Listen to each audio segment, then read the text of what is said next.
तो different social issues हमारे इर्द गिर्द हर वक्त घूमते रहते हैं। कुछ जो होते हैं वो हमारी फैमिली से रेलेवेंट होते हैं, कुछ जो होते हैं वो हमारी जॉब से रेलेवेंट होते हैं, कुछ जो होते हैं वो सोसाइटी के इश्यूज होते हैं, और कुछ होते हैं कि जो सोशल नॉर्म्स हैं हमारी, जो हम एक दूसरे से कैसे इंटरेक्ट करते हैं, एक दूसरे से कैसे बात करते हैं, उससे रेलेवेंट होता है। हाँ जी, तो आप सही समझ रहे हैं। हम लोगों की ज़िंदगी में बहुत सी चीज़ें हमारे इर्द गिर्द चलती रहती हैं, जो कि एक सीरीज़ हमने शुरू की हुई है रजब भट्ट के लिए, या उनके मुताबिक एक शुरू की हुई है कि उनके जो आजकल इश्यूज चल रहे हैं वो भी एक बेसिकली एक सोशल नॉर्म्स हम उसे कह सकते हैं, सोसाइटल इश्यूज कह सकते हैं, जो कि आपके मेरे हम में से हर किसी के इर्द गिर्द बहुत से मौजूद होते हैं। कुछ लोग जो हैं उन चीज़ों से उकता जाते हैं जल्दी, और कुछ लोग जो हैं उस चीज़ को लेके कंटिन्यू करते रहते हैं। कुछ लोग जो हैं वो समझते हैं कि ये हमारा एक लाजमी जुज़्व है हमारी लाइफ का, और हमें ये चीज़ ऐसे ही करनी है क्योंकि जी सब ने ऐसे ही किया। और कुछ लोग जो हैं वो इस चीज़ से बागी हो जाते हैं। हाँ जी, चलो जी स्टार्ट करते हैं अपनी वीडियो को। अस्सलाम वालेकुम, उम्मीद है सब खैरियत से होंगे और अपनी ज़िंदगी को बहुत अच्छे तरीके से एंजॉय कर रहे होंगे। हाँ जी, तो भाई जो रिसेंट जो भी इश्यूज चलते रहे हैं रजब भट्ट के और उनकी वाइफ ईमान असद के दरमियान, बहुत ऐसे इश्यूज थे जिसके बारे में हम कह सकते हैं कि उसमें पार्टी ए की गलती थी या पार्टी बी की गलती थी, लेकिन उस सारों का इम्पैक्ट जो है अल्टीमेटली बच्चे पे आता है। उस सारे का इम्पैक्ट जो है मोस्टली जो है उसका बर्डन जो है एक औरत के ऊपर आता है, क्योंकि सोसाइटी उसको जज करेगी।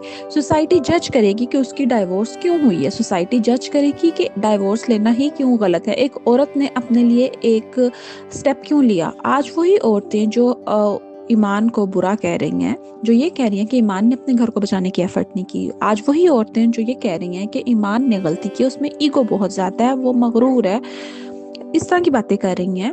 उनको ये समझना चाहिए कि उन्होंने भी अपनी ज़िंदगी में या तो फिर ऐसे चीज़ें देखी हैं, या तो वो अपने घर में ये सब टॉर्चर्स देख रही हैं और उसको उसकी आदत हो गई है, या फिर उन्होंने अपने बचपन में अपने पेरेंट्स को ऐसे देखा है कि जो कि एक लड़ाई झगड़े और एक गलत ज़िंदगी गुजार रहे थे, और जो कि इसको अच्छा नहीं गिना जा सकता, लेकिन अल्टीमेटली वो कहते हैं कि जी हम हैप्पीली मैरिड हैं, क्योंकि जी हमने जूतियाँ खाते, मार खाते, एक दूसरे के ऊपर कीचड़ उछालते पूरी ज़िंदगी गुजार दी।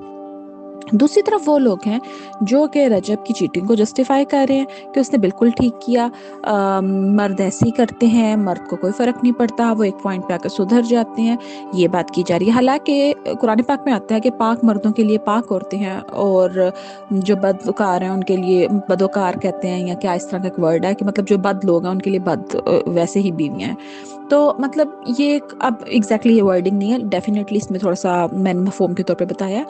तो इस चीज़ को भी याद रखना चाहिए। शायद लोग ये भूल जाते हैं, जो ये कह देते हैं कि जी सोसाइटी के एक वो एलिमेंट के तौर पे कह देते हैं कि हाँ जी जी सब तरफ ऐसे ही चलता आता है। तीसरी तरफ अगर देखा जाए तो ईमान ने अपना घर छोड़ के उसने क्या गलतियां की हैं, वो भी एक चीज़ पॉइंट है डिस्कस करने वाला, कि जिस तरह ईमान ने अपना घर छोड़ दिया, अपनी स्पेस छोड़ दी, या अपने हस्बैंड के आने के बाद भी उसके साथ जो एक लवी डवी रिलेशनशिप था उसका वो नहीं था, तो अल्टीमेटली मियाँ बीवी के दरमियान जब प्यार ही नहीं है, रिस्पेक्ट ही नहीं होगी फिर, या एक दूसरे के लिए क्या रिस्पेक्ट रखेंगे। इसीलिए जो है ईमान का भाई एक तरफ आके जो है वो बता रहा है। डेफिनेटली अगर मैं एज अ भाई के तौर पे सोचूं तो वो शायद अपनी बहन को, क्योंकि सारे उसके बारे में गलत बातें करें, वो उस चीज़ को आगे सिर्फ डिफेंड कर रहा है। लेकिन जो हमारी आजकल की सोसाइटी है उसने उसको रंग क्या दे दिया जी कि साला है उसको झुक के ही रहना है। ससुराल वालों ने जो है लड़की के मतलब पेरेंट्स जो हैं उन्होंने हमेशा लड़के के सामने झुक के रहना, जो कि इस्लाम ने ऐसा कोई बात नहीं की। दूसरी तरफ अगर देखें तो रजब भट्ट के दोस्त जो आके वो इंतहा की गलत बातें कर रहे हैं ईमान के बारे में, जो कि मतलब कि जी कपड़े प्रेस करके नहीं रजब भट्ट को दी, उसने उसकी बेइज्जती कर दी किसी शादी पे। उस टाइम पे बिल्कुल नई नई इनकी शादी हुई थी जब वो असजद की शादी आई थी, तो मुझे समझ नहीं आता कि उसकी नई नई शादी थी, आप उसे क्या एक्सपेक्ट करते हो कि वो सारे जहान का हर काम करे।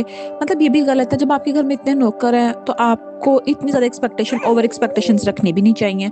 लेकिन बहरहाल चलो थोड़ा सा देखे तो ईमान ये कर सकती थी कि कपड़ा निकाल के किसी सर्वेंट को कहती कि ये प्रेस कर दो। दूसरी तरफ अगर देखा जाए ईमान की गलती थी बस, वैसे मैं कहूँ तो लेकिन ये भी नहीं है कि रजब कोई बेबी था कि जिसको उसने पालने का ठेका उठाया हुआ था। सॉरी।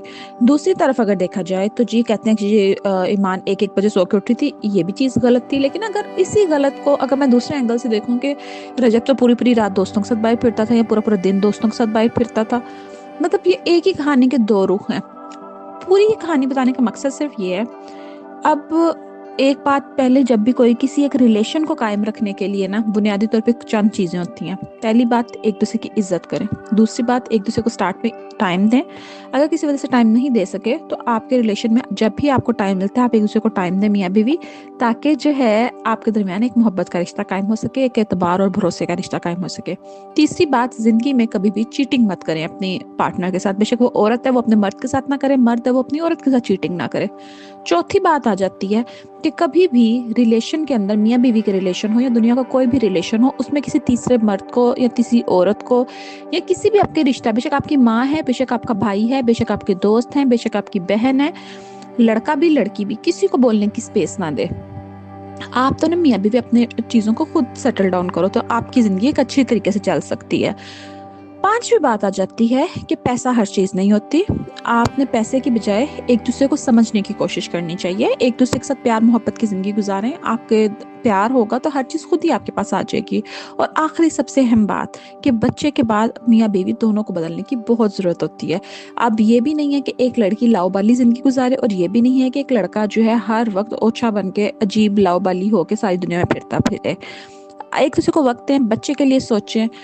देखिए, हर चीज़ से ना, एक सोसाइटी से हम एक चीज़ का सबक लेते हैं, हमें इस चीज़ से सबक लेना चाहिए, बजाय कि सिर्फ उसके ऊपर गॉसिपिंग करने के ना कि ये हो गया, वो हो गया, फलां हो गया, ये हो गया। देखिए, वो उनका मसला है, वो अपने मसले को खुद हल कर लेंगे। लेकिन एज अ सोसाइटी हमने उससे क्या सीखा, हमें सिर्फ वो सोचना चाहिए। हर चीज़ से पॉजिटिव सबक लेके जाएं, हमेशा हर चीज़ की नेगेटिविटीज़ को ना देखें, पॉजिटिव चीज़ों को देखें। अल्लाह पाक हर किसी के रिश्ते में आसानियाँ पैदा करे, हर किसी को हर बुरे शर से बचा के रखे, हासदीन से हर किसी को दूर रखे। ओके जी, मिलते हैं नेक्स्ट वीडियो में, बाय बाय।